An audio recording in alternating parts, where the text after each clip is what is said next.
5 اگست کو جوش و خروش کے ساتھ ہوئے رام جنم بھومی پوجن سماروہ میں پی ایم مودی کا شریک ہونا اور کانگریس قیادت کا کھل کے اس کی حمایت کرنا ہند کے مسلمانوں کو مایوس کیا تو وہیں آگے کی سیاسی راہ صاف کر دیا۔ یہ پہلی بار ہوا ہے کہ آل انڈیا مجلس اتحاد المسلمین کے مکھیا اویسی کا مسلم تنظیموں نے پورا ساتھ دیا ہے اور ان کے بیان بابری مسجد مسجد تھی اور رہے گی کو ایک رنگ میں کہا۔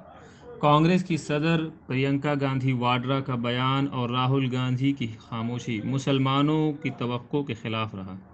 اس موقع کا سب سے زیادہ فائدہ اویسی صاحب کو ملا، جو خود کو ہمیشہ سے ہند کے مسلمانوں کا واحد سربراہ کے طور پر پیش کرتے تھے۔ اس واقعہ نے انہیں مسلمانوں کی مقبولیت بھی دے دی، لیکن یہ سیاسی راہ آسان نہ ہوگی۔